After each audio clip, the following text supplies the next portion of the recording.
Hello, Jyotish friends. This is Simon. Today I'm going to talk about a few little known but powerful points in the Vedic horoscope, in the Vedic chart, that are called the Bija Sputa and the Kshetra Sputa and the Indu Lagna.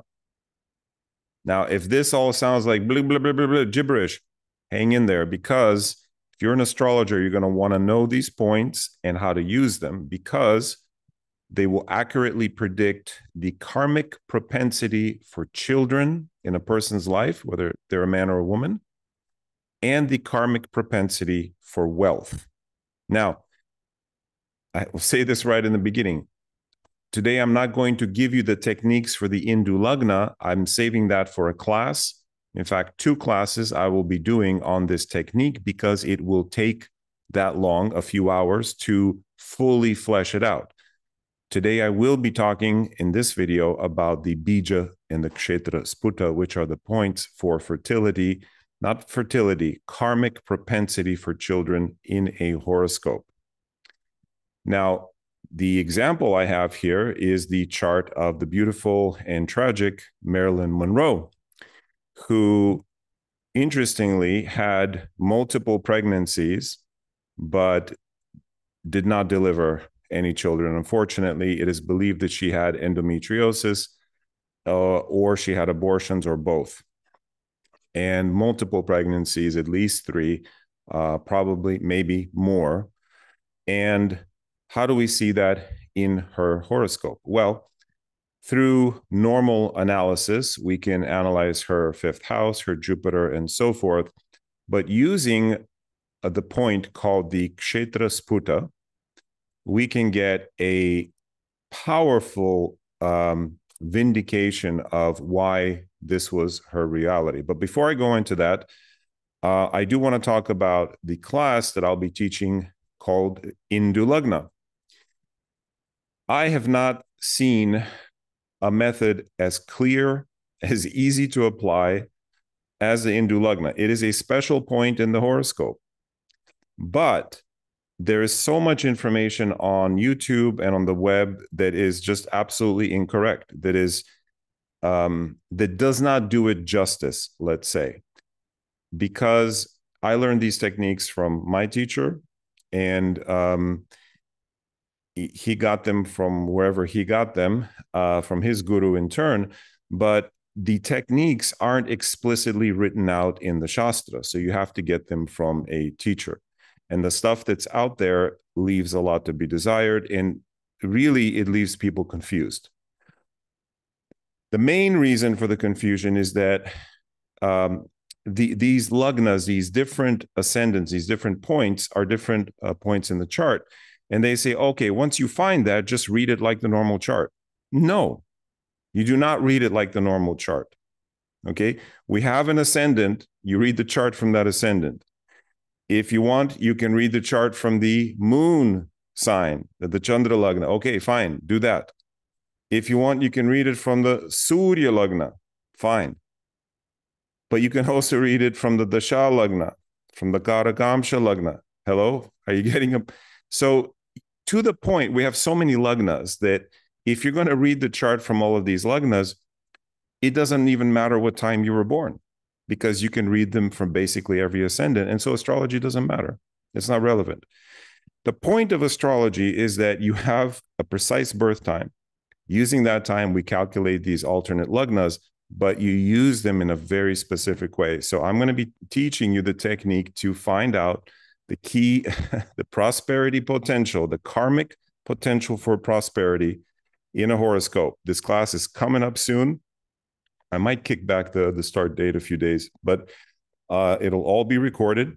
And if you're a member of this YouTube channel, you get 10% off for level 1 and 2 members, 20% off for level 3 members. So might as well join, and you basically get your membership paid for by taking the class. Okay, that's the Indu Lagna. Powerful karmic potential for money and when money will come to you. That's all I'm going to say. I'll leave the rest for the class. Be there or be square. Today, we're going to talk about the Kshetra Sputa. Now, The way you calculate these points is somewhat like the Arabic parts, like the part of fortune or the lot of fortune and so forth. Namely, we're going to add three things together. Kshetra means field. Kshetra, kshetra, kshetra, kshetra. Oh my God. I have forgotten my Gita. Oh my God. I'm so bad. Okay. Krishna ji, thank you. All right. Sorry. There is a chapter in the 13th chapter of the Bhagavad Gita that talks about the knower of the field. Well, and in all seriousness, as a Jyotishi, you become a knower of the field. What is the field? The field is the field of reality, the playing field of life. Yeah, my Sanskrit teacher is going to mess with me. He's going to scold me for that. But anyway, Kshetra in this instance, though, means the field, the womb of the woman. And so this is a measure of the karmic propensity for the womb of the woman to produce and carry a child to term. There is a similar combination for a man called the Bijasputa, which is the karmic propensity for a man to have a child. Now, mind you, this is not fertility. A lot of websites you'll go to, Bijasputa, boom, it's a man's fertility. No, it's the karmic likelihood that they'll have a baby. Now, you can say that's splitting hairs, but look, Marilyn Monroe got pregnant. She was fertile enough, but could not carry those pregnancies to term either by choice or by because of health reasons. Probably both. Okay. Now, how do we calculate it? For a woman, you add the longitude of the moon, Mars, and Jupiter. Okay. So doing it Vedic wise, I'm going to add 9 signs because 9 signs have passed and 26 degrees for the moon. Then I'm going to add 10 signs and 28 degrees for Mars and 10 signs and 4 degrees for Jupiter. If you do all that math, or you could do it any other way you want, you will arrive at 28 degrees Libra.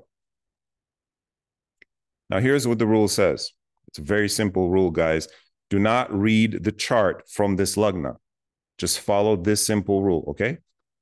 If the Kshetrasputa is in a masculine sign in the D1, meaning the Rashi, and in the D9, the Navamsha, the karmic propensity for children will be low unless otherwise strongly balanced by something else. Let's take a look at Marilyn's chart. Kshetrasputa falls in a masculine sign, Libra. And it falls, if you know your Navamshas, this is the what? The last Navamsha of Libra is Gemini. So you don't need to see it in the chart. You know your Navamshas. Therefore, 2 male Navamshas. Okay? That's the technique. But wait, Simon. Yes. Isn't the Kshetrasputa conjunct Saturn? Yes, it is. Of course, you want to look at what planets influence that point. And by God, there is an exalted, malefic, exalted retrograde Saturn exactly conjunct that point. Do you think this person had any hope of bringing a child to term? Very little, according to this. Why? Well, Saturn is a dry, infertile planet, right? If you know your astrology. But wait, also, doesn't Jupiter also aspect? Yes. Doesn't Venus also aspect? Yes. But what are the rules? Odd sign in the D1, odd sign in the D9. Saturn being there just seals the deal. Now, Jupiter aspecting, yeah, she actually got pregnant. But if you want to go one step further, also look to what is happening in the Navamsha. And I will pull up the Navamsha here. This is just the North Indian. Ladies and gentlemen, the Kshetrasputa falls in her 6th house, Adusthana, with all 3 malefics. All 3 of the planets of surgery, Sun, Mars, Saturn. In my health class, in my class on Ayurveda and health, you will, this is one of the easiest techniques. When a person has 3 of the planets of surgery, which are Sun, Mars, Saturn, and Ketu, any 2 or more of those influencing a house indicates a likely of surgery. On which area of the body? Pertaining to what that house signifies. Here, she has all 3 planets. So, what are some of the rules we can surmise? Look at the sign, whether it's odd or even, male, masculine, or feminine, where the Kshetra Sputa falls, in the Rashi and the Navamsha. If both agree, then you have your verdict. But also look at, does that point, Sputa, fall in the 6th, 8th, or 12th houses? Is that point aspected by malefic planets? And in this case, you see an overabundance of confirmation. The Sputa is absolutely afflicted by an exalted retrograde Saturn. Furthermore, it's afflicted by 3 malefics in the D9 and in a Dusthana in the D9. This is as clear evidence as you'll ever going to get. Now, what if one is masculine, one is feminine? Well, then it's mixed, isn't it? During some portion of your life, you will have a karmic propensity for children. During another portion, you will not. Then you have to look at the sequence of your Dasha Bhukti. Let's take the flip side for men. For men, we add, I should probably do Elon Musk. Let me see if I could pull up his chart because he's got a bunch of kids. All right, so I'm pulling this up on the fly. I'm really not sure. Now, we don't know his exact birth time, so this is a kind of a rectified chart. It could be, may not be. But guess what? We don't care, because to get the Sputa, all you need to do is add, for a man, Jupiter, Venus, and Sun. So adding that, we get the Bija point at 13 degrees Pisces. Now, for a man, the fact it falling in an even sign is not desirable. But 13 degrees Pisces falls in an odd sign in the Navamsha, so you have this case of mix. So during some portion of his life, he will not have propensity. During some portion, he will. Now, you will note, yes, this is aspected by a strong Jupiter, which is its own sign. And so probably there will be pregnancies. There will be, quite possible there will be children. But this tells us we need to look deeper into the chart, analyze his 5th house, his 5th lord, and so forth. Okay? So there's the technique of the Bija and Kshetra Sputa. To get the Indu Lagna technique, folks, it's just as simple, almost as simple to calculate. It's a little bit more complex than this to grasp the quantum of prosperity, which is why we need a full class, but not much. This is the level of astrology you need. Go to decodingvedicwisdom.com, click on Indu Lagna, you'll see here on financial astrology, we actually have 3 classes now. This is the easiest of all of them. Doesn't require more than a basic level of astrology. There it is, Combos for Millions, Indu Lagna, and Lucky Times. And you will be one of the 1% of people in the world who knows how to properly use the Indu Lagna. I'm not bragging, because I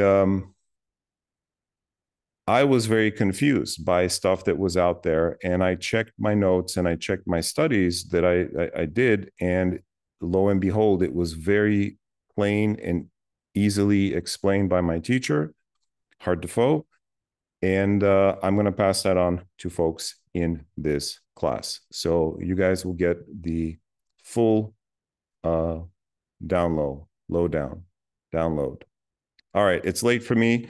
I'm going to get out of here. If you have any questions, post them in the comments, and we will see you in the next one. Hadi Om.